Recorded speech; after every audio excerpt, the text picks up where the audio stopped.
The date is October the 22nd. It is a Tuesday, the year of 2024.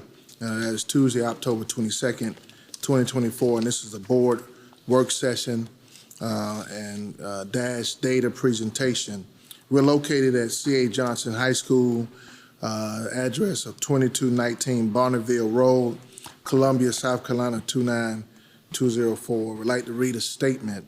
Pursuant to the Freedom of Information Act, FOIA, all persons, organizations, and media outlets, as requested, have been notified of the time, date, place, and agenda of this meeting. I do call this meeting to order, and we do have an agenda set before us, which is 2.01, agenda adoption, and then after that we have item 3, which is the Office of Academics 3.01 data presentation, which will be presented by Dr. Minor. But I would like to entertain a motion from the floor, from the board.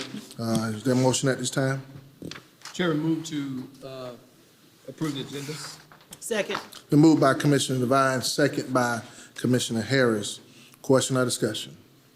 Seeing none, hearing none, let's cast our vote.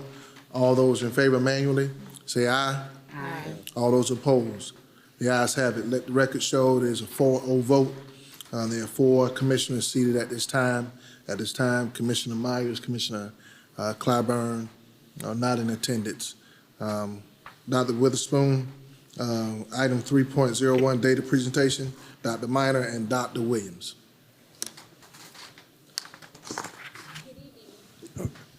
Thank you, Dr. Bishop, Chairman Bishop, members of the board. In this work session, we will have a data presentation by Dr. Minor, who is our Executive Director of Accountability Assessment, Research, and Evaluation, and followed, second part of the presentation will be by Dr. Eunice Williams and her team as well. So we'll begin the presentation with Dr. Minor.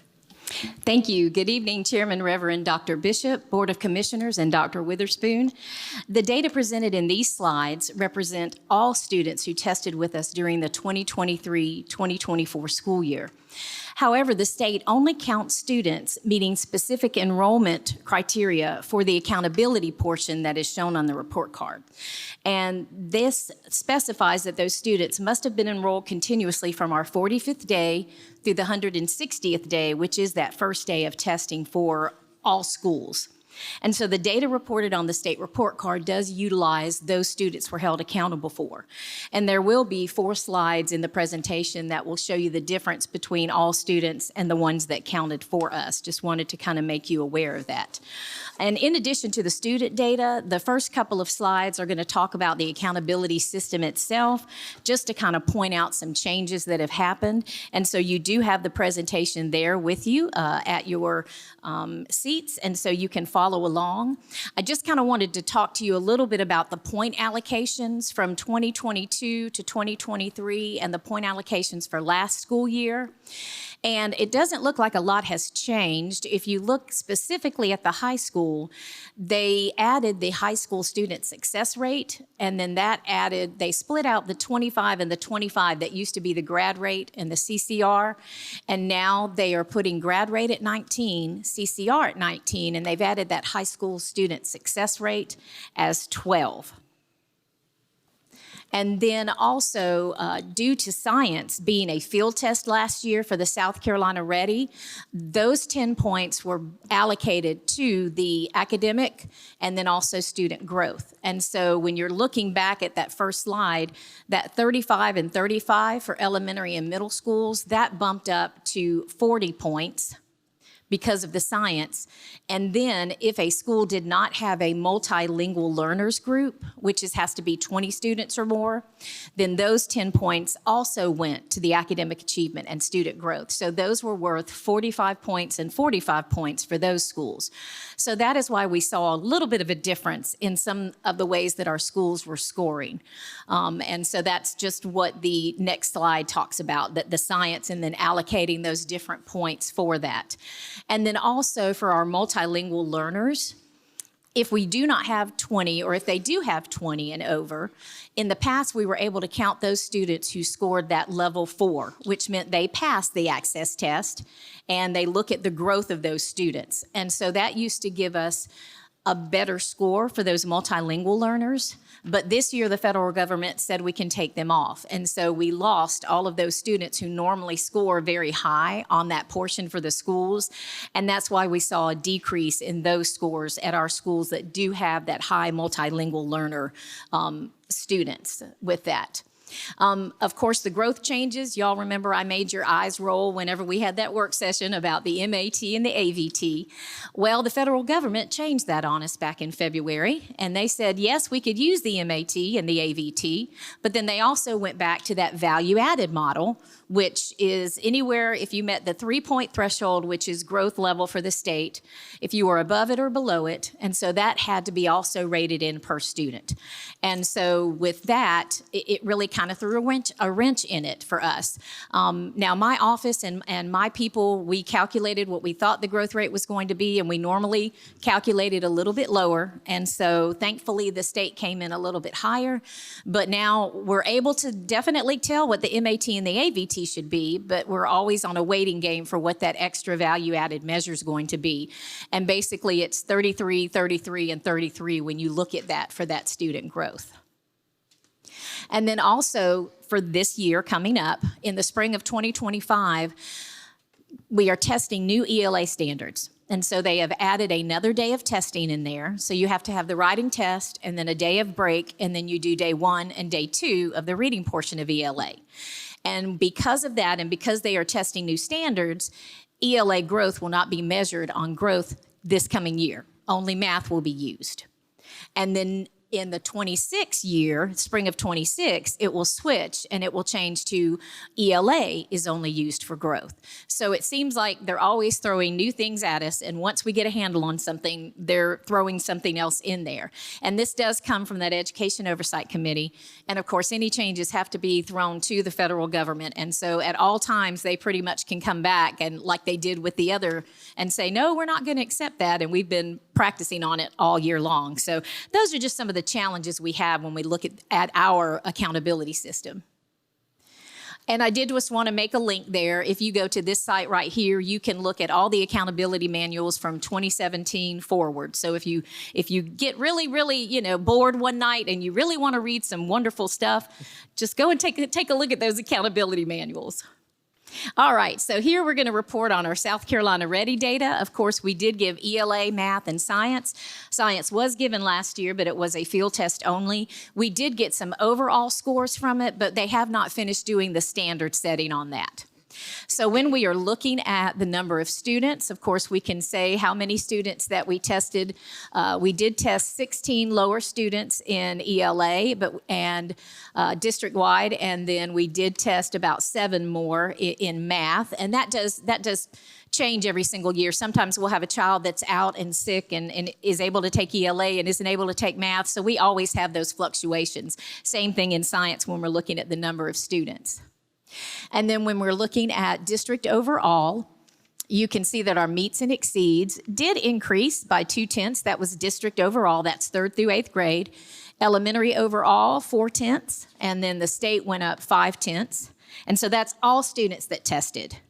But then I wanted to give you this slide just to show you that we tested 4,879 students in grades 3 through 5, but we were counted for 4,527 students. Those are the students that were with us on that 45th day and continuously enrolled to that 160th day. And so if you look at that, you will see that for the students we were held accountable, we increased by 1.5 percentage points of those students who were meets and exceeds, instead of just looking at all of our students that were meets and exceeds. So we just kind of wanted to make that designation for you, because those are the kids that we really had all year long. We could have had a student show up in February or March or even the 1st of May and take that South Carolina Ready test, and they would be included with the all students. But the state isn't going to hold us accountable because we truly did not have that child for enough time to show growth or to be able to work with that student. So that's kind of why we wanted to put that in there for you. And the same thing with math. You can see that at the district level, we increased 2 percentage points in math. At the elementary level, 3.3 percentage points. And at the state, they increased 2.1 percentage points.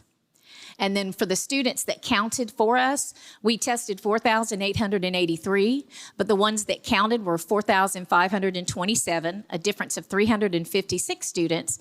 And you can see for the ones that we were held accountable for, 41% were meets and exceeds, and that's a difference of 1.7 percentage point increase between all the students that were tested, and that is shown on the South Carolina Ready data site. And of course, South Carolina Ready was not operational, that we don't have any scores for that at this time. And now looking at the secondary, we have more tests at that secondary level. We do state ACT, state SAT. We do South Carolina Ready for grades 6 through 8, end of course, the WIN test, AP, IB, dual enrollment. Then we'll also talk about graduation rate and dropout rate. So in looking at our grades 6 through 8, of course, we had ELA math and also science, just grade 6. Of course, that was just a field test year. And then at the high school, we had the WIN, the end of course, the state ACT or state SAT.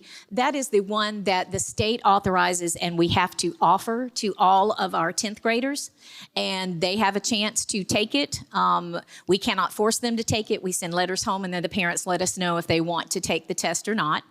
Of course, grad rate, and then the senior ACT and senior SAT, those are the students that are paying to take it at our schools during their senior year to hopefully get a better test score. Then we have our AP tests and our IB tests. And so looking at our South Carolina Ready data in those grades 6 through 8, again, we tested a little bit fewer in ELA than we did in math. We did increase our math scores. We did test more students for science at the middle level this year. And then if you're looking here at our district level, you can see our middle school students for ELA. They were pretty much a wash between what it was from the last year and what it was from this year. And so really just kind of stayed the same there for our ELA performance. But then if you're looking here at the students who counted for us, there was a difference in 305 of them. And so we increased with the students who counted 1.3 percentage points at that point in time. And then for math, we did increase by 0.5 of a percentage point for those scoring meets and exceeds. And then for those who counted, those students, we had a difference of 328 between what we tested and what we were held accountable for. And so we increased with that 1.4 percentage points on that slide. And of course, the science, we don't have scores for that. And looking at our end of course scores, you can see that we did improve in every single one of our end of course scores. The highest one was our biology 1 at 7.3%, and we even did increase in our U.S. history and constitution, which is a very difficult test, right along with our biology 1 test. And so we're excited about those offerings, and I know that Dr. Hassinger will be sharing some more information about that later in the presentation. Then if we look at our WIN, of course, this is our worldwide interactive network. This is our Ready to Work, Career Ready for Accountability. For accountability purposes, for them to count as being career ready, they have to score a level 3 or higher. And so we can see right here that our achievement levels did increase at each of the levels that you can see there. So level 3 and higher. And the number of students who did receive a credential was 64.2% of our students with that credential. And then if we look individually, WIN has a math component where they're solving real-life work problems such as quantities, costs, evaluating math information. And you can see that we did increase there between our levels 3 and higher with that. Then WIN's data, which looks at interpreting charts and graphs. You can see that our level 3, 4, and 5. And these are all based on changes from the 2023 to the 2024 year. Then we have the reading, which is interpret memos and manuals for context and meaning. And you see the scores there and the percentages that they either increased or decreased. And then essential soft skills, work habits such as communication, professionalism, teamwork. You can see that our passing percentage was 62.1% of that. And a lot of times your employers will say that that's one of the most important skills. You know, can you get along with others? Can you work in a team with others? And so then state ACT, state SAT, of course, we talked about that. All third-year high school students have an option to take this, and then it is scored the same way as your Saturday SAT and ACT tests. Parents do have to sign the form and send it back. We can't just choose and say, you know, okay, Commissioner Myers, you didn't choose, so I'm going to make you take the ACT test. We don't do it that way. They have to choose to take it. And so when you're looking here, you can see that the number of test takers has increased, and that two-year change did increase as well. And then you look at district-wide, our composite score did go down by 1/10 of a percentage point. Of course, the score range is anywhere from 1 to 36. And then the SAT average, we did go down by 1 percentage point for that, for the total mean between your reading and writing and your mathematics mean. And of course, that highest score is 1,600. And then, of course, our graduation rate. We did see an increase of 0.8 percentage points in that graduation rate. And I will tell you that our schools have worked specifically hard. And for graduation rate at the state level, they are only counting those students who actually receive that South Carolina high school diploma. They earn the 24 credits in every single area that they needed to earn. But we as a district look at success rates. We also look at our students who receive that employability certificate, those students who got that certificate of attendance, those students who maybe walked at adult ed and got their GEDs, or also got their regular diplomas but weren't in the current 9GR. So a lot of times when we report numbers, we're reporting all of our students that we say are successful because they truly did what they were supposed to do in order to walk across that stage and get either a regular diploma, that employability certificate, that certificate of attendance, whatever they needed to do to make them successful. So we truly want to make sure we recognize all of them. Then college and career, of course, we did go up 3.6 percentage points. And as I've heard plenty commissioners speak about this, we only get a point if they're one or the other. If a student is both college and career ready, and you see on the slide there that I have listed what they have to be college ready, and then also what they have to be career ready. And we do have several students that we could get double points for, but they only will give us the 1 point for them when they're looking at that. And so when you're looking at college or career ready, that's where our total comes in at 59.4%. And I will tell you this year, our CTE department really worked hard with that work-based learning credits. We worked hard to make sure our students were taking those tests, that their schedules would accommodate them to be able to take those classes, whether at their home school or at Hayward Career Center. And I know Dr. Hassinger will share more of that as well. And I know that we will continue to increase that as we go.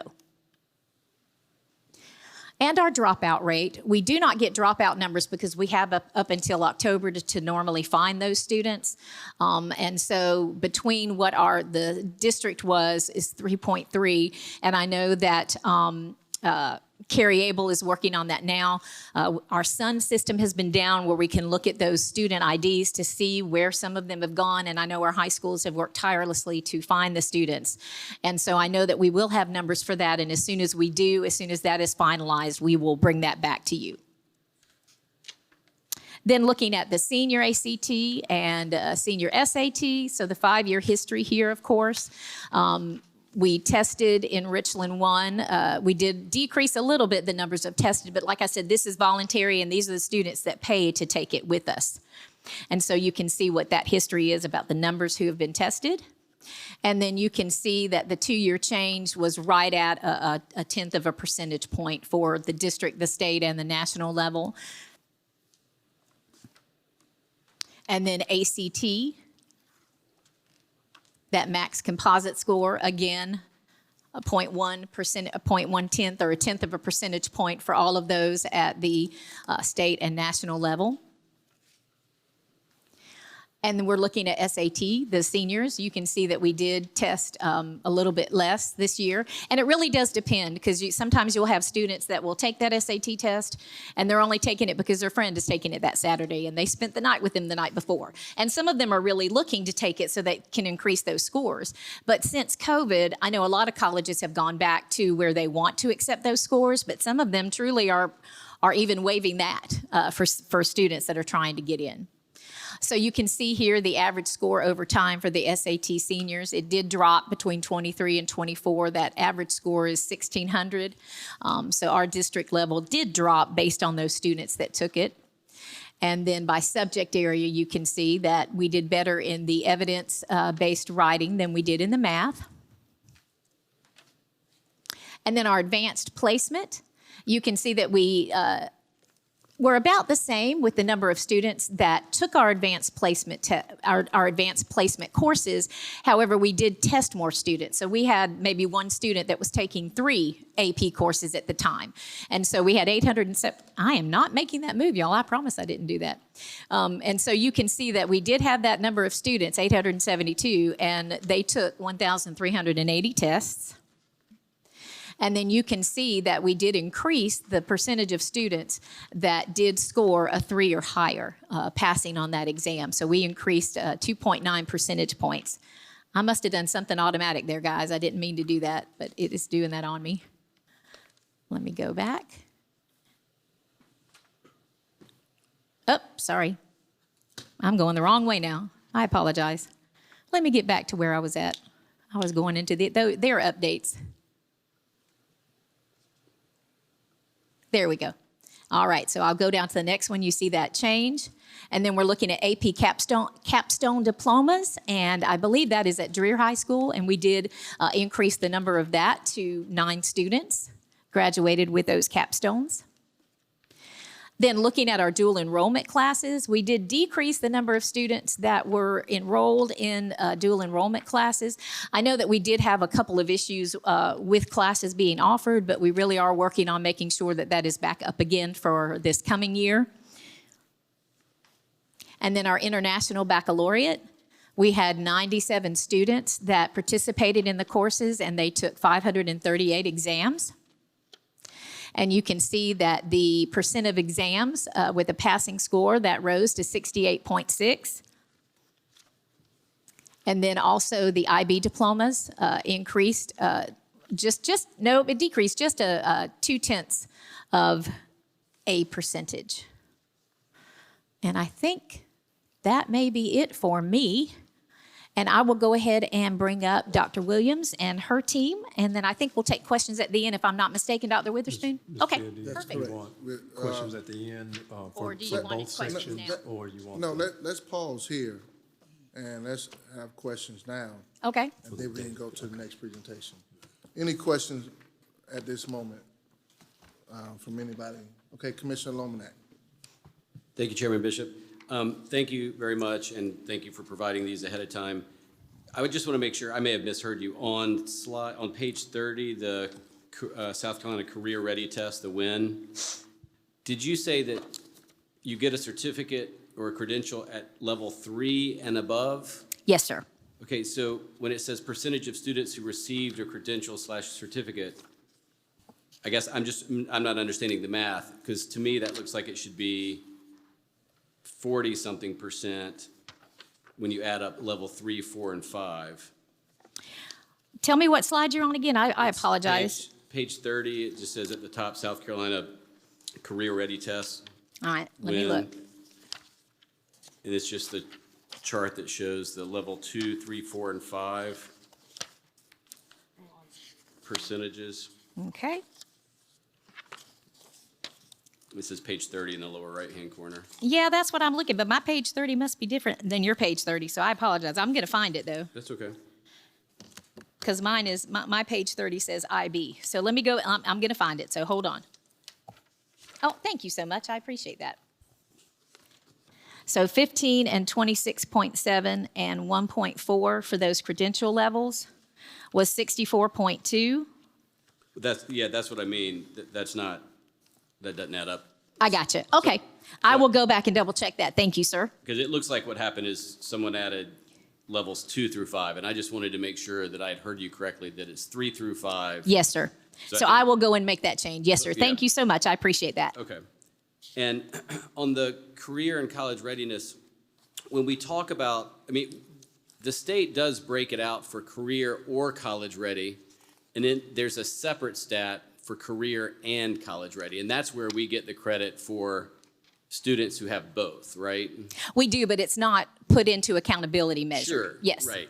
And so, I mean, from the state's perspective, what I think they might say they're most concerned with are students that have neither, right? And Correct. so that first number for us is 40 to 41% have neither. What was our growth, either our growth or decrease for students who had who were college and career ready? I'll have to go back and look at that, but I can get back with you on that. Okay. Or does Dr. Hassinger, do you?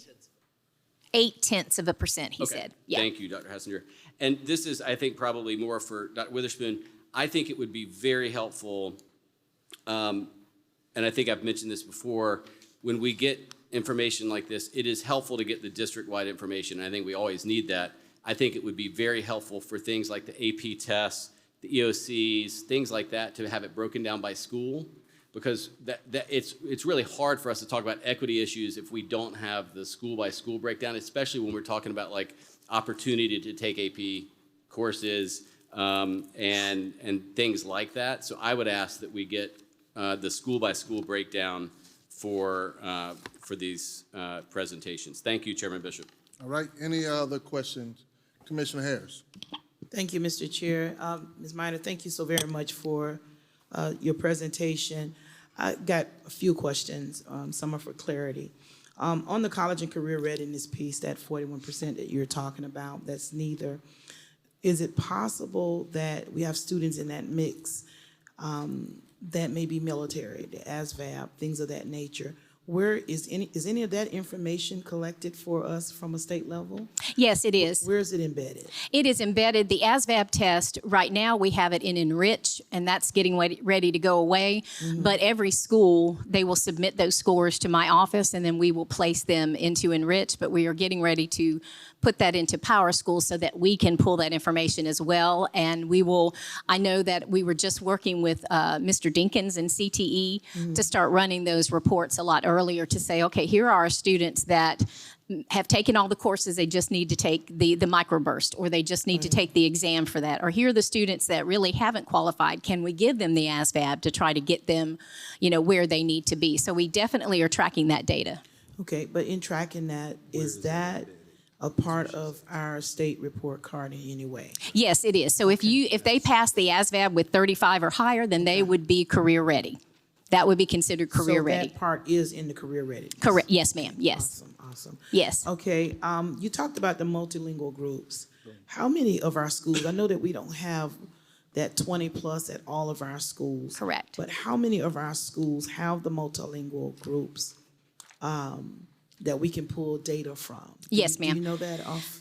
I want to think that there are 5 elementary schools. I don't have those numbers right with me, but I can get those for If you. you can get that to, Yes, ma'am. to us. In the middle and high as well. Yes, ma'am. Okay. And then when it comes to the new ELA standards that's coming, I think we are now in the 3rd year of stuff just changing all the time. So we're pretty much being held harmless, if we could say that, for not held harmless. See, Ms. Dr. Hassinger saying no. No. So we're switching to, and I think this is important because this is one of the questions.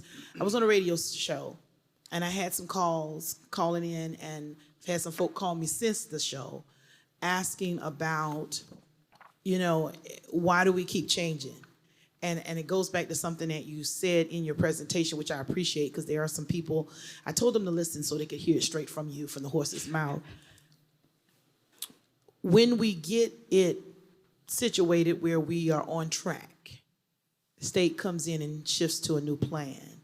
So do you have any clarity or either an explanation as to why we are switching our ELA standards now?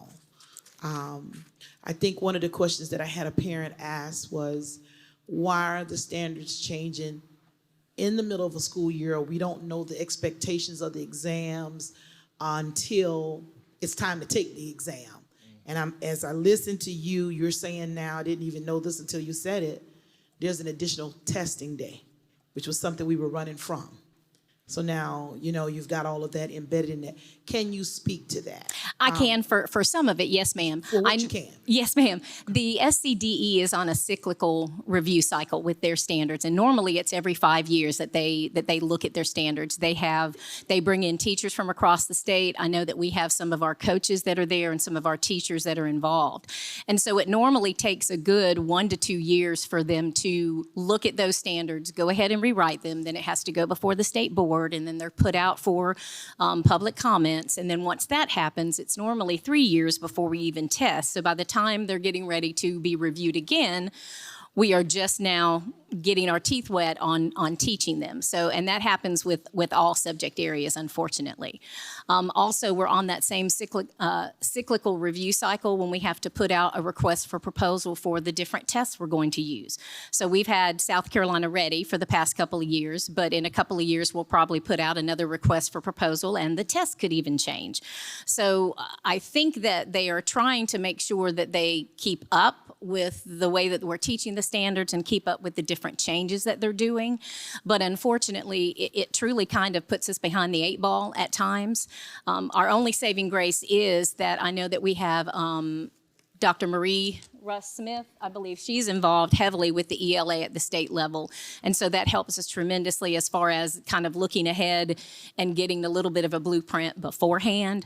But that normally happens. The Education Oversight Committee is who oversees all the accountability standards, and they go through cycles as well. And so once the new standards are there, then they're having to look at the different growth measures and how they would like to change that for the schools. And that also goes through public comment. But, honestly, they have the control over the accountability system, and we just have to follow whatever they decide. So that's what I know about as far as standards go, and then also about the accountability system. Okay, so the Education Oversight Committee, and then they cascade that over to SCDE. And then you talked about they go through the 5-year review. And in that review, I know we do it in the district locally with our testing as well. When we're reviewing the data from a state perspective, are we reviewing from a standpoint of what we've been using is not working, or what we are using is not, I'm not gonna say not working, but not working or is working? And I asked that question because I've been here during the era of Common Core. And I remember the transition from Common Core. I remember a portion of the test questions was still Common Core and the new stuff. Then we eventually went away from Common Core, and now we're on this new stuff. And in the reviews, what is it exactly they are looking for? Is it, and you might not be able to answer the question, but I just think it's, for the sake of conversation, a lot of parents are not understanding, if we're doing something and it's working, why are we changing? Why are we moving targets and the things that we're using to measure schools and grade a school? Why, when we were in school, it was BSAP. And BSAP showed your performance, and then it showed the performance as a school as whether or not the school was functioning where it needs to. We're in a whole new rubric and metric system today. So what would you say, if you know? Yes, ma'am. Why when we do the review, is it because we're not seeing what we're using to be effective? I know education is forever evolving, so we have to change as it changes.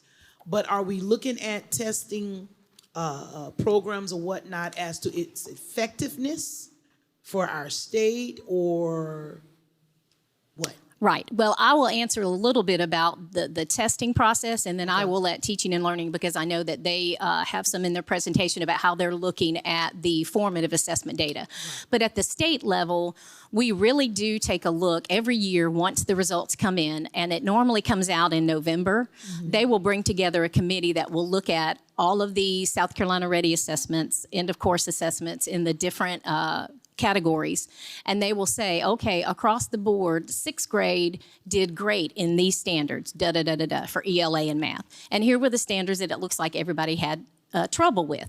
And so they will look at that at a state level. And then our consultants and our curriculum specialists at the school level will kind of take a look at that school level and say, okay, did we do better than what the state said? How are we doing that? And then I know a lot of times we will look at trend data from our schools and say, okay, let's see, Horal Hill did a great job on this strand. What were they doing that maybe we can replicate throughout the district? And I know that teaching and learning will probably speak a little bit about that. But when we're looking at tests, that truly is what we do take a look at. How well did they assess the standard? Because we truly want to just see how much the student grew and not hold, because we're all individual. I don't want to be held accountable to anybody else but myself as far as that goes. And so we really want to look how well did the student do against the standard, because we're all gonna score different. We're all different. But that's kind of what the state has been doing with their assessments.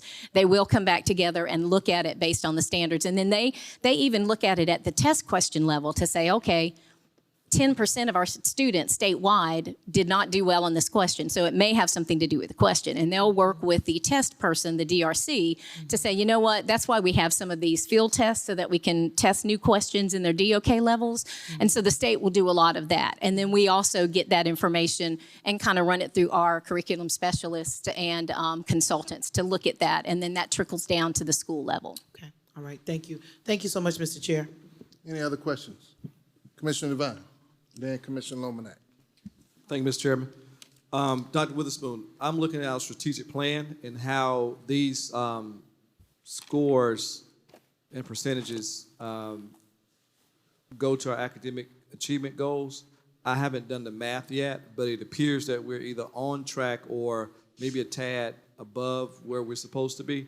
At some point, will we get to review the Spring. strategic plan? Okay, that's in the spring? That's in the spring, yes. All right, very good. So that was one question. Thank you for that. And I guess this really comes towards the end. Thank y'all for this report. So here's what I'm hearing. What is our plan, other than our strategic plan, to share with others to help us to continue to show growth or increase? And that may come on part two. That's part two? Mm-hmm. Okay. So that's the question that I've been getting. Sure. I call a couple people call me today about that.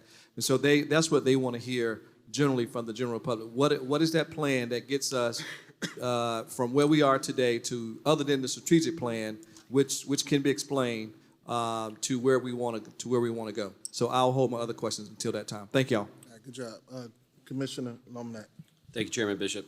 I wanted to highlight, and first of all, I appreciate that you include the state numbers for all of the SC Readies and the EOCs, because that helps us figure out, if there's an increase or a decrease in a test. Sometimes it's because the test changed, and the state number helps us have a baseline to kind of judge that by. And I want to point out that the EOC scores are what I love to see, because we are outpacing, we're behind the state average in 3 out of 4 of those areas. And I think that we have the ability to get to and beat the state average. But in all 4 of those areas, we gained on the state average this year, I think for the first time since I can remember. And in English, we gained over 8 points over the state and now have surpassed the state average in the English EOCs, which I think is a huge step in the right direction. In biology, it was 11-point difference. We've still got a ways to go because of where we started before this year, but 11 points is a big jump in 1 year as compared to the state average. A little bit smaller in algebra, but still heading in that right direction. So in all 4 of those areas, it was really nice to see us gain on the state average and in one area surpass it. And I think that's another area that I would appreciate having kind of the demographic breakdown, just to make sure, because when I saw that slide, I was like, everything's great. That was my first instinct, because those are, I assume that the administration and folks were very happy with those numbers. It's easy for somebody like me to see those and say everything's great, but it doesn't mean that everything is great. And I want to make sure that we don't miss some demographics that may not be doing as well, because overall the numbers are great. And so I think that's a good example of why I think the demographic information would be helpful next time we get this information. But I think those are really awesome numbers. Thank you, Chairman Bishop. Thank you. And we can just suspend this part. If you have any more questions, for this part. We'll bring it back. But I think it's time now to go towards forward-facing, planning and strategic moves to address whatever needs to be addressed. So, Dr. Williams, will you Thank go ahead you. with your presentation? Thank you. Thank you so much. Good afternoon, Chairman Dr. Bishop, board members, Dr. Witherspoon, executive team members. I do want to remind you that this time last year, we talked about and told you as a board from our perspective that we would see gains this time this year. And I think you're seeing some of those. I will tell you, we still have a long way to go. But we are committed to the work and committed to our schools and committed to our students because we truly believe and know that our students can do this. I want to share with you a couple of really reminders of the work. If you remember, we've been talking about this transformation work. We provided you with a transformation guidebook. I want to just highlight with you. If you remember, last year was a lot of the planning, a lot of the putting in the pieces together for that transformational model. That model began in earnest this fall. And if you remember when we had our conversations about this model, it's an instructional model that really is designed to guide schools and our district leaders to determine collaboratively the extent to which a school is implementing key research-based practices instructionally to improve teaching and learning. And it's primarily made up of 4 components: the learning walk, identification of the problems of practice, the follow-up professional learning and intensive coaching, and then instructional rounds. That was all in that notebook.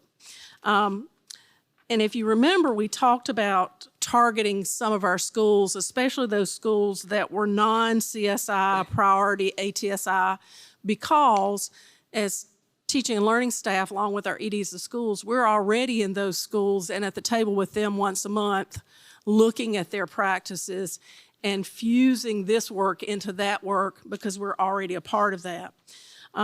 But this learning walk and these instructional rounds that follow up with that work really are designed to create a common vision and a language for effective instruction and to increase team learning about knowledge and skills needed to improve instruction with that clear focus on instructional expectations. So the goal of this model, if you remember, is to support school leaders and teachers as they consider where they are, where they need to go, and how to bring about school improvement.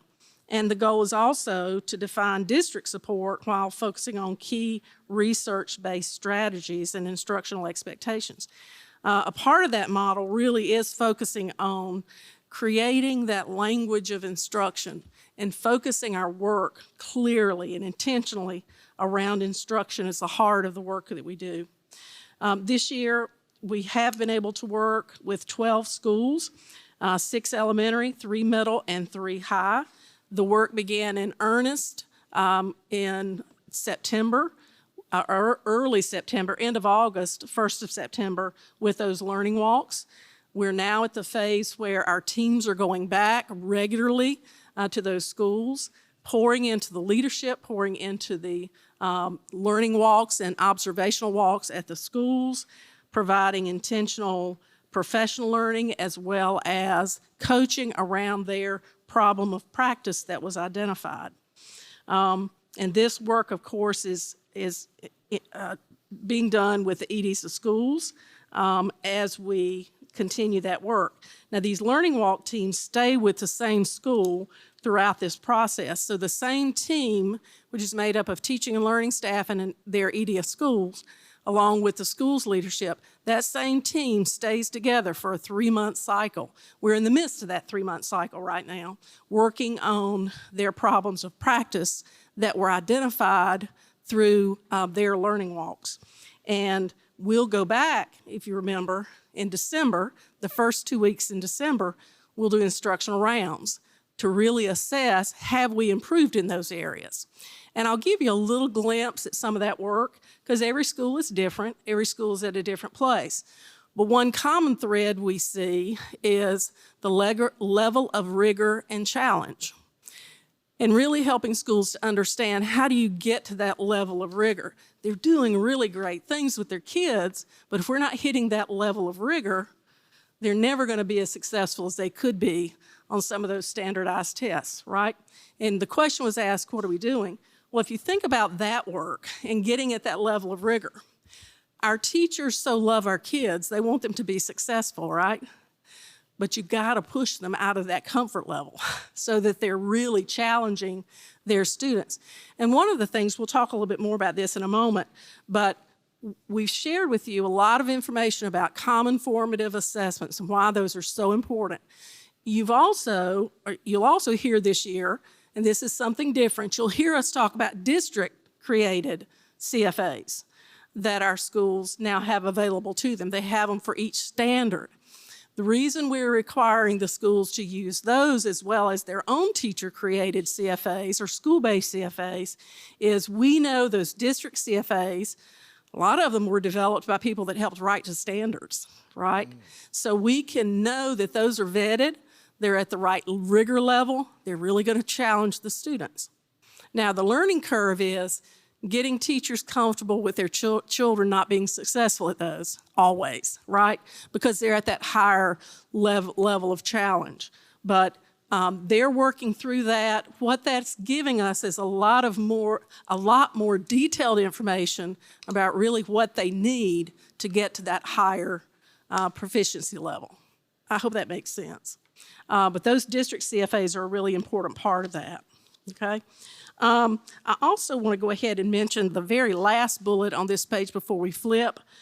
All of this work really is important that we focus on all of these components being implemented with fidelity and really understanding the connection between standards, teachers understanding those standards at a depth that will allow for appropriate teaching, the guided planning that comes along with the work that others in the building do with them to help them unpack those standards, understanding and using the data that comes about as a result of teaching those standards, and it could be a multitude of data points with those CFAs, and then the PLC process where they talk about the results, their data, what they can change, what they can learn from each other, and then the follow-up support in the classroom based on the data from individual students. That's a continuum that we consistently talk about. I also want to mention to you that we continue the cross-departmental collaboration and support that we began last year. We continue to be a part of the process with our EDs of schools as they conduct their DATR meetings, their data analysis team reviews, with each of their principals at the schools. It allows us to be a part of the conversation for every school. And we also are, as I said earlier, at the table when there are conversations with our CSI, priority ATSI schools with their continuous improvement planning. And what's so great about that is if there's a need from teaching and learning, if there's a need from federal and state programs, if there's a special ed need, we're all at the table. And we don't have to wait to try to contact somebody. We can have conversations and really talk about meeting needs immediately. And then I also want to remind you, we continue to strengthen the alignment of some key pieces within our district. Anything we do, we try to make sure that it's all interconnected. We've done a lot of work this summer with our contacts with Visible Learning. The transformation work that I shared with you, it is perfectly aligned with everything we're doing with Visible Learning. We don't want our teachers and our principals and our school staff to see these things as separate things. This is all best practice, high quality instructional practices, and we want them to see that they're all interconnected. So within our Visible Learning work, you'll hear about the transformational work and vice versa. Also true with our AVID work, our NIET work with C.A. Johnson and Columbia, with our secondary focus areas, also with our vertical and horizontal articulation from elementary to middle to high, And then also the collaboration and connection with all of our district departments, making sure that when we all need to be at the table, we're at the table, because it doesn't really matter what department it is. We're all about teaching and learning, and that's important. So I wanted to speak, and this is my last piece before we have Ms. Sturdivant and Dr. Hassinger come up. They'll be coming up to share more specifics about elementary and then about secondary work. But I did want to speak a little bit, and I've already shared some of this, but what's different? What's new? What are we adjusting as we go? And I can tell you that I believe we are becoming increasingly more intentional about really trying to create clarity of processes, clarity of expectations, clarity of the work. Because when everybody has clarity, we know what's expected, we can be more efficient with the work. And that's not just true for us to our schools, it's also for our schools to us. As we listen to what the schools are struggling with, as we listen to our teachers, for example, with the teacher think tank, when they say, this is really hard, this is not working, then tell us why. What can we learn from that? And we've made changes as a result of their feedback. So that kind of clarity is really important. It's also important for our students to have clarity. And that's why within our visible learning group work, you'll hear us talk about learning intentions and success criteria. Why am I trying to learn this? How will I know when I've learned it? That's important for a student to be able to verbalize and understand.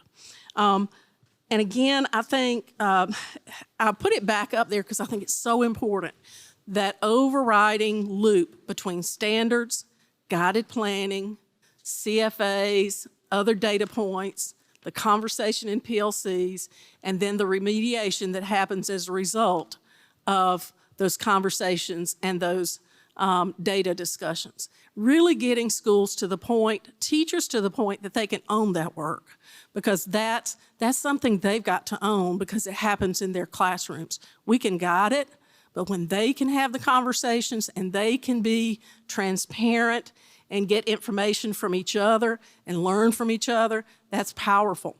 We probably have more schools today visiting other schools in our district than we've ever had. And that's a real stark difference. We've got some schools that really are doing a great job in all of this. And you see the evidence of it in our data when you break it down by school. But other schools need to learn from that. So we have more schools visiting internally than we have ever had, I think. And again, a data focus. The data will tell us, right? But we've got to be using the right kind of data. The data's got to be valid and reliable. That's why those district CFAs are so important to be in the mix. And then we've got to do something different as a result of the data. It doesn't matter how much we assess or how many CFAs we give. If there's not a change in instruction or a change for that student, we might as well not collect the data, because the data tells us what to change, and we have to change it as a result. And then, of course, I'll close with just reminding you, all of this is about closing the loop, staying in the work. Teaching and learning staff really have a dual role. They're serving on these intensive, focused schools, the priority work around the transformation work. They're also doing all of their other work as well. And I applaud them for their continued work. And again, our schools are working hard as well as we together try to make sure we know the next steps that we need to take in our work. At this time, I'll turn it over to Ms. Sturdivant and then Dr. Hassinger as they share elementary and secondary information.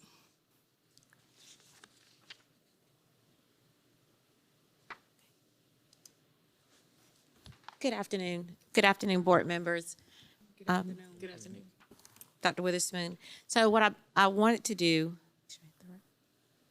I wasn't going to read every bullet, but I wanted to highlight a few bullets that that I think are very powerful. Just a couple of things when we talk about our new ELA standards and new math standards. Something that we're doing different in elementary this year is we're hosting a virtual, and they're optional, check-ins with teachers to join a Teams call from 2:45 till 3:30, and they can ask whatever questions or instructional questions they have about the new content for ELA, also with our new materials. Additionally, pre-K is doing that as well with 3K and 4K classrooms. The additional point I want to head out is to remind you that next year we'll have new math standards and a new math textbook. So we're trying to make it an open door activity for teachers, real brief, real short. We record it. If teachers aren't able to join, they're able to pull it back up to have fill-ins or reach out to the instructional coach. Also, an additional item we're doing, where I have providing support for teacher leaders, CRTs, reading coaches on how to facilitate PLCs with efficacy and rigor. We're also providing for those people additional office hours. So our coaches are there with the CRTs and the reading coaches. But in addition to that, they're having virtual office hours where you can log in and say, a reading coach, I'm struggling with this grade level during planning. We're not able to move this team. What can I do? And it's a more candid conversation. Or, hey, reading coach or math coach, we're behind in pacing.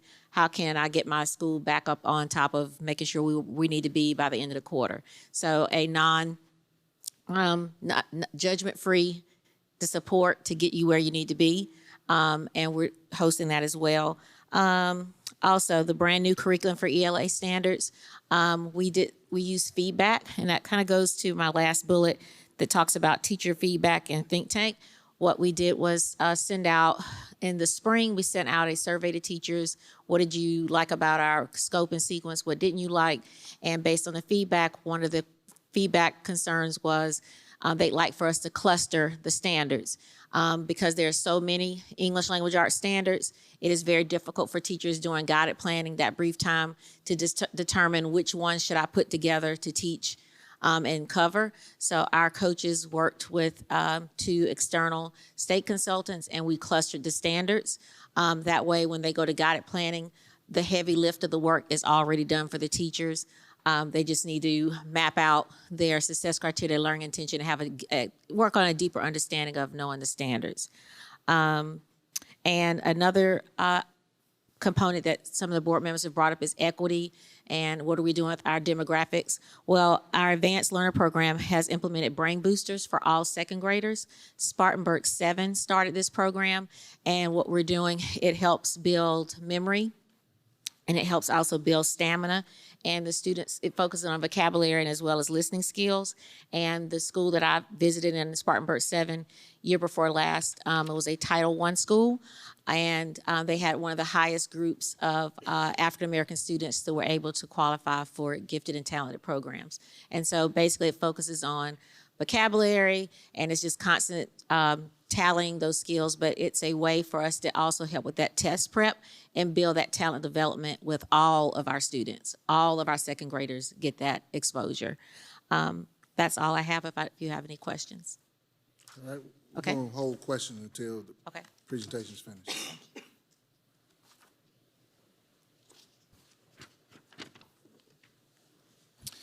All right, good afternoon.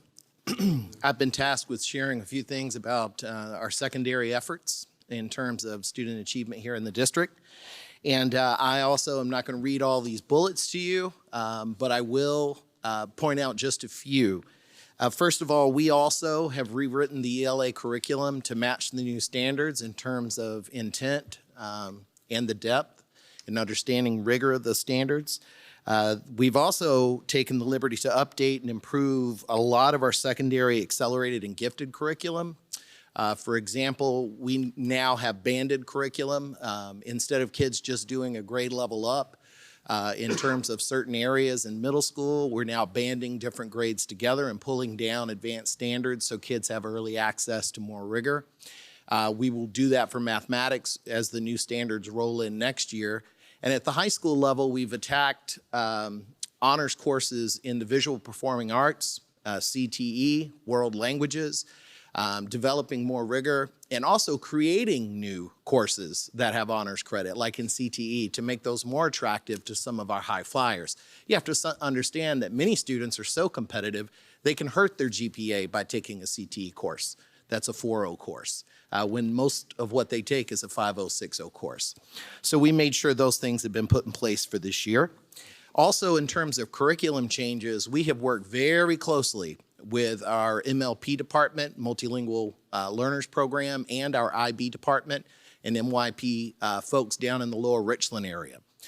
We have aligned and want to continue aligning some curriculum advances for ELA and mathematics at Lower Richland High School and the middle schools that feed that, as well as developing English language learner strategies for all of our standardized curriculum. Quite frankly, that's one of the largest growing populations in this district. It's only going to continue. As of today, we have almost 1,100 of our students are multilingual. And so that's very significant. And therefore, it's no longer an auxiliary type of consideration. It's a tier 1 type of consideration. So we're ensuring that happens. In terms of the IB alignment, we started some IB for all at Lower Richland. If you are a third-year student at Lower Richland, you're taking an IB English class this year, every single student, all their juniors. Those are leveled so that they're appropriate for the students that are taking them, but we want to ensure that our students have access to rigorous curriculum throughout the district. A couple of bullets at the top on the right side are all related to college and career readiness. As I noted earlier, we slipped 0.8% in terms of our college readiness this year. We were up in career readiness by 4.2%. However, any decrease in any area is unacceptable. We essentially have a philosophy that we have to rise to the challenge because failure is not an option for any school, any child in Richland 1. So those are put in place to try to reverse that trend and increase in both college and career readiness. Couple bullets down, we want to mention visitations and PLC visitation support. One of my focus schools, the principal is very outspoken, and she said today, there's almost not a day that your staff is not in my building. And she said, we always got visits in the past, but now it's like you're part of our staff. That meant a lot to me. It did. It meant that we're doing what we said we were going to do. And we're aligning our work with what's happening in schools, not just theory, not just suggestions, but we're in the trenches doing the work with folks.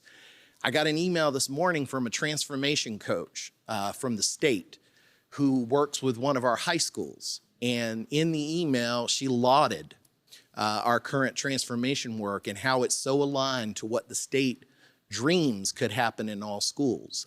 Sent me I don't even know the lady, but she ran into me at a school recently. And she sent me a nice email about it. So I'm very excited about the work our consultants and coordinators are doing inside the building. Outside the building, we're providing professional learning like you wouldn't believe. Already this year, we've had 30 sessions. These are voluntary sessions, but I'm very happy to report that our high schools and middle schools are showing up. We've had over the other day an ELA session, we had 66 folks voluntarily attend, and we had representatives from all middle schools and all high schools. We had last week a U.S. History PLC where we invited every U.S. History teacher in the district, and we had a biology PLC. They were both extremely well attended, and the biology PLC, we were short just a couple from having every biology teacher in the district show up to a voluntary meeting. In those meetings, we essentially shared strategies and skills. Some of the best teachers in the district were asked to share what they do to make things happen for kids. So those are a few of the different types of things that are happening. And I got lucky in that I went last, so I get to talk about points of pride. Now, before I talk about the points of pride, let me say two things. In many areas, as a board member mentioned just a moment ago, we really had a banner year in terms of academic achievement in some areas. As you start looking at our academic achievement points, it becomes difficult to find one that went down. We were up in all 4 EOCEPs. We were up elementary and middle school in both ELA and math. Science wasn't reported, but our science pass rate on the raw scores was much better than anyone expected for 6th grade and 4th grade science. So there were a lot of good things happening. We're up grad rate, we're up CCR, but there are some areas that we slipped in. And one of those areas that is a little confusing, and Dr. Miner is still working with the state so we can understand it, is student growth, particularly at our middle schools. I'm saying all that to say this. We are quite aware that our report card scores went up and down. We had a couple of schools stay exactly the same, and then roughly 47% increased and 47% increased in points on the report card. Not necessarily levels, but in points. That's not what we want to see at all. But I would like to say that we have schools who increased their academic achievement scores all the way around, and the report card still went down for a variety of factors. Now, that's a very complicated process, so there's a lot to discuss in that. But I say that as the indicator of we are very aware of the work that we have to do, and we are not afraid of that work. We're excited about that work. So now that that's said, I'm going to do some bragging. Academic achievement, that area on the report card. If you look at our last 3 years' report cards, we had a 2-year change of up 0.6%. Over 3 years, 8.4%. SC Ready Math, up 2.5% last year. Over the last 3 years, 5%. Algebra 1 pass rate, that's kids who got an A through a D. The proficiency rate are students who get an A through a C. Just want to make sure I clarify that. Algebra 1 pass rate up 1.5%, proficiency rate up 4.8%. Over the last 3 years, that pass rate has increased 9.6%. English 2 was up 6.4%. The proficiency was also up 6.4%, and that pass rate over 3 years is up 7.7%. Preparing for success, items aligned with that category. First graders on track in reading, we are 2.1% above the state average. Math on track, 12.9% above the state average. Second graders on track for math, we are 5.6% above the state average. In biology, we were up 7.3% pass rate, and we were up 8.3% proficiency rate, and we're up 11.4% over 3 years. So I'm very pleased with those test score results. Now, I didn't list that we were up in U.S. history by 0.3 of a point, not because it was only 0.3 of a point, because the state went down. We went up. But with that being said, our proficiency slipped slightly. Again, unacceptable, so I left it off. We have high standards. Student progress. Our student progress or growth score, even though we still wonder how it was calculated, we're working on that. We actually had a higher score than our neighbors, so I thought I'd mention that today. We were 2.2% above Richland 2, 5.1% above Lex 5, Richland 2. And I listed Lex 2 because Lex 2 is actually in our poverty band. We're going to be doing some analysis and sharing some information with the superintendent soon on our percentile performance within our poverty band. Lex 2, we were up 2.4%. In multi-learners progress, that's something that multilingual learners progress, that's something we're annually very strong in. We're above the state average by 4.8%, above Richland 2 score 4.8%, 11% above Lex 5, and 17.4% above Lex 2. Our grad rate was up 0.8% this year. College and career, college or career readiness rate was up 3.6%. Our career readiness rate was up 4.2%, primarily to an increase in completers with certificates and work-based learning. Our work-based learning program under Starks-Ray, we doubled the number of students in this district that got a WBL. School climate. Teacher, student, parent climate scores increased from 5.82 to 6.21 out of 10 points. That's a 0.39 of a point increase, which equates to a 6.7% increase.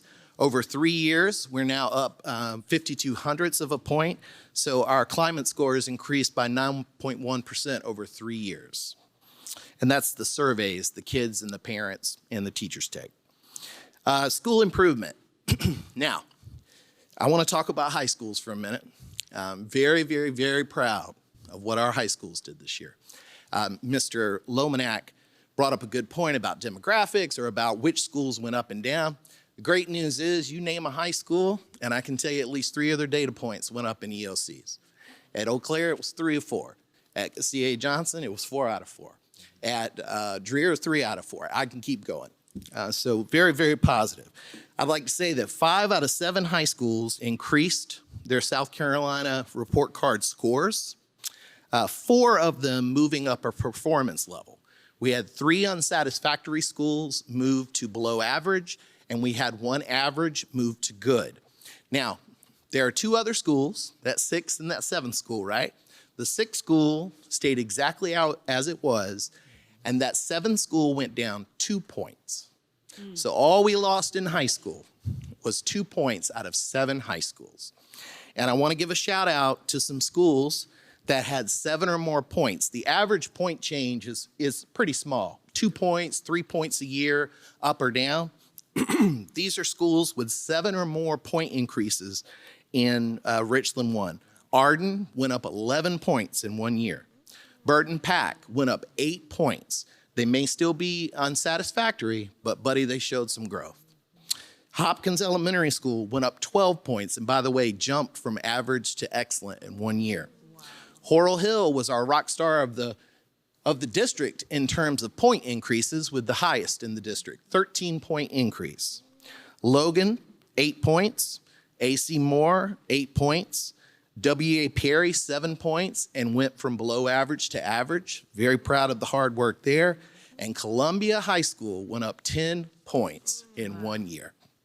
So at this time, if you have any questions, the teaching and learning team will be happy to assist you. Thank you for your presentation. And please be advised, I am very aware that we are not starting our executive session at 6 p.m. We are delayed, but it's intentional that we definitely have this conversation about the data.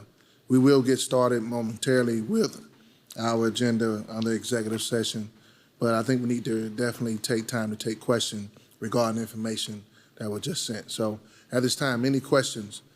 Commissioner Devine. Thank you, Mr. Chairman. Thank you all for this update, and particularly as it pertains to moving towards support and improvement. And I go back again, Dr. Witherspoon, to my initial question. What are 3 or 4 things that we can tell our public in regards to support of continue to move our schools and our students forward? Because this is a lot, and let's be clear, the average citizen's not going to look at this, but they're looking to us for 3 or 4 or 5 strategies that they can repeat and that we can repeat moving forward. So I like to get that. Yeah. Sure. The team talked about clustering standards and how we approach, again, the teaching and learning process. Between the slides that teaching and learning had, they presented just now, you probably have well over maybe 30 bullets. Mm-hmm. Yes, sir. Just a rough estimate. So what I would ask, if you give us some time to cluster Yes, sir. these, and we won't take too much time, maybe 24 hours. Yeah. We could certainly send something to you in bullet form or bullet paragraph form that captures what has been said. I think we can cluster some of the action steps, the strategies and tactics, and we can certainly get those to you. And just to highlight or recap just a few of those things, that clarity piece, and I hear what you're saying in terms of accessible language. We tend to speak in educationese a lot. Correct. So we will make sure that it is Every day, as my good friend now deceased, Joe Madison says at Black Eagle, put it where the goats can get it. understood. So if you give us 24 hours to distill that into some bite-sized chunks, we can certainly cascade that to you. Very good. Thank you for that. Yes. Mr. Chairman, I got another question. Yeah, absolutely. So my next question is to the team. I looked at the press release and we talked about strategic plan and the milestones. And I always use this document because this is our footprint. This is our guide to help us to get to where we want to go by 2029. And I know this is the first year of the strategic plan.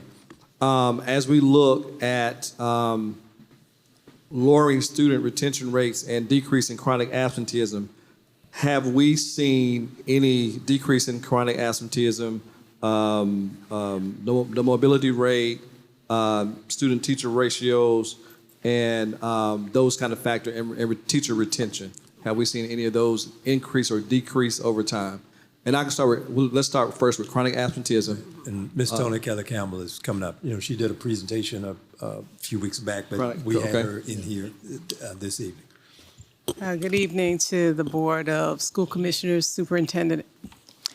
Yes, in terms of have we seen a decrease in chronic absenteeism? Yes, we have. Yes. Awesome. So with that said, how does that correlate potentially to scores and test scores going forward? Let me take that one. I think you asked that, Commissioner Devine, back during that presentation. I know from ARE standpoint, Dr. Minor's shop, they were distilling this information because it was forthcoming, and I'm going to task that shop at this shop to see if they can do some crosswalking on that to see what we can distill. And I know there are some other follow-ups that the board has asked for, and we will add these to the list, if you will, and see if we can distill that and get some information. Dr. Minor? Yes, sir. And just an off-the-cuff answer, if the students are in school, they're going to do better because they're learning the standards that they're being tested on. So that's just the overall answer, that they will do better for that. But yes, sir. Very good. And then my last question, I'm not sure if it's you, Dr. Witherspoon, or your team, but I'm going to ask it to you. Tell us a little bit about some of these schools had a CIS plan and an ATSI plan. How did we fare on that? And they still have to come before us. Yes, and we have another presentation Okay. for you all in November. Okay, To come pertaining back to that, with that group as well. We Dr. should Minor? we should be getting more information from the State Department as far as who's going to be on the new list, who's coming off the list. But those who are on the list last year will be coming to the November 12th and providing an update based on the plan that y'all approved last year. Correct. Very Yes, sir. good. Thank you. Thank you, Mr. Chairman. Thank Right. you. Still taking questions. Any questions at this time? Is that a hand? Okay, Commissioner Lomanak. Thank you, Chairman Bishop. I really appreciate, Dr. Hassinger, your reference to the report cards and your acknowledgement that we do have some work to do on those, because I think that's true. But these report cards take a ton of data into contemplation when they come up with those scores. And sometimes people don't think that the data really reflects the important stuff, but I think sometimes it does, like the school climate data, because what we know about school climate is that helps with teacher retention. And I just quickly looked at the 4 unsatisfactory schools and then the 4 excellent schools. The teacher retention, if anybody ever wants to know why teacher retention matters, look at those numbers. 100% at one excellent school, 96% at another school, 82% at another school, and then there was one outlier of excellent schools with 67% teacher retention. And then you look at the unsatisfactory schools, there was one outlier, 77%, and then 63%, 58%, and then one school that retained just 55% of its teachers. This is one of the reasons that I believe that this district should be tracking teacher retention by school and that it should be providing it to the board. It is one of, if not the most important predictor of student success, because we're pouring all of the support, all of the teaching and learning training into these teachers. And if they leave after 1 year, they will then take that expertise that we gave them and take it to another district. But this was absolutely one of the starkest representations of the importance of teacher retention. And I still haven't gotten the teacher retention for the past year. So this district still does not know for each school what the rate is. What we're looking at on these report cards is the prior year that just impacted the results that we're looking at. But we could look at that over the summer before school starts so that we have some idea of some schools that may struggle because they only retain 50 or 60% of their teachers. Any And- other questions? You want to Can I respond? just, Go ahead. yes, sir. I just want to say one thing. Keep in mind, too, as we talk about teacher retention, part of my dissertation work was around teacher stability. And there is so much we can also say, besides just the retention of that teacher, the impact a teacher can have over time in a school. There's so much research that says there's tremendous benefit to a fifth grader if their second grade teacher is still in that school and can follow up with them, especially if they had a great relationship with that second grade teacher. So that's a piece of it we don't talk about a lot, but teacher stability over time has such a tremendous impact on students because those are individuals that can continue to pour into them that they have really great relationships with. Absolutely. I think that's a great point to remember. Thank you. All right, Commissioner Harris. I'm sorry, and one other thing I wanted to add Oh, okay. about I'm sorry. just Go ahead. something that we really been focused on teaching and learning. It goes back to Commissioner Lomanak.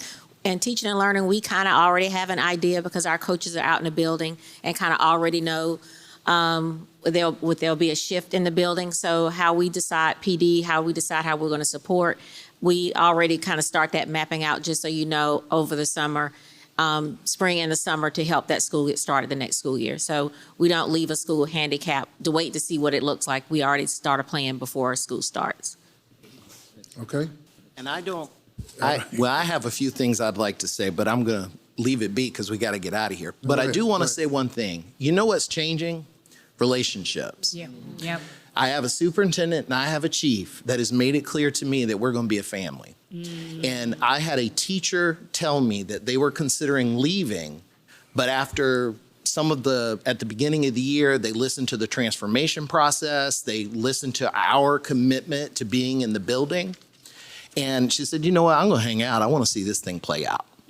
And it genuinely is changing. When you go into a meeting and you have 4 departments sitting there at the same time, that is the big factor, I think, that helps support what happened last year academically and what is going to go ahead and impact us again this year.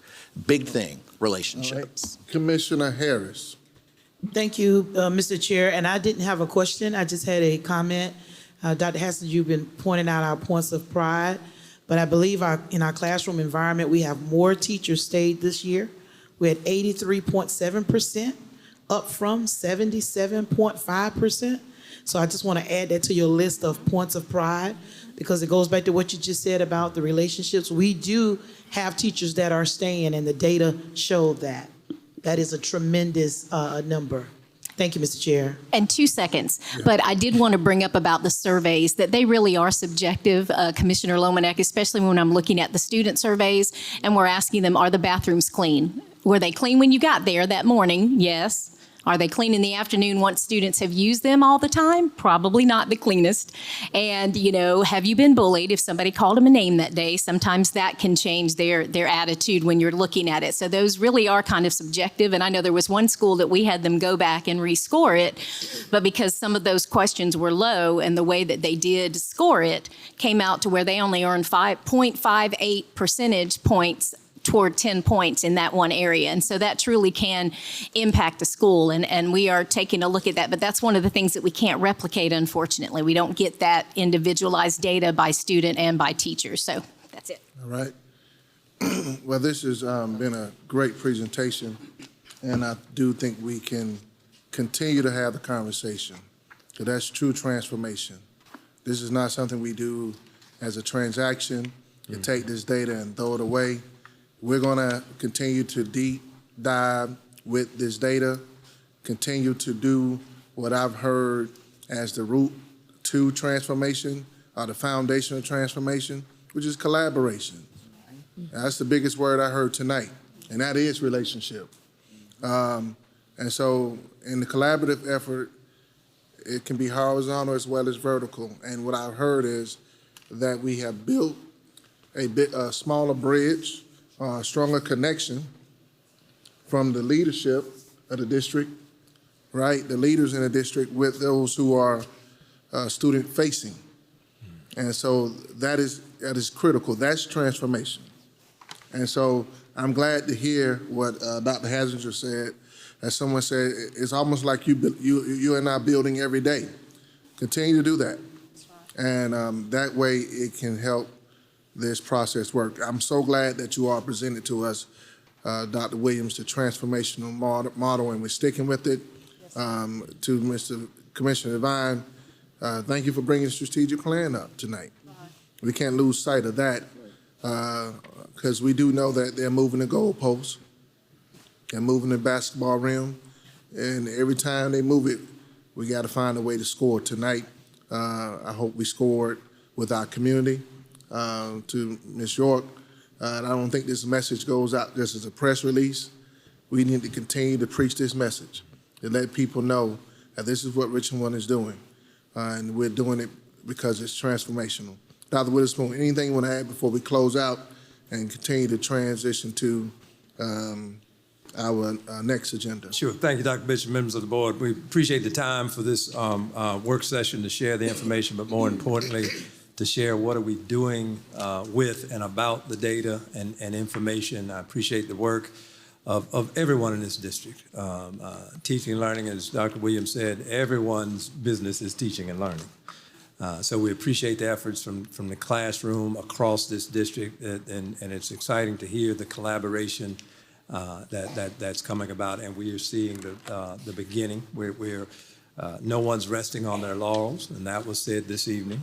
We will continue to press ahead, press forward, from teachers to assistants to bus drivers that I got an email from, and others and all involved and engaged in Richland One, and even to our parents in the role that they have to play. And we will continue this work. We will continue together. Mr. Chair. Dr. Witherspoon, thank you. It's going to take all of us. Let's all make sure we do our part, from students to staff, to bus drivers to believers. Let's all be part of the work for Richland One. At this time, with no objection, we're going to adjourn from our board work session.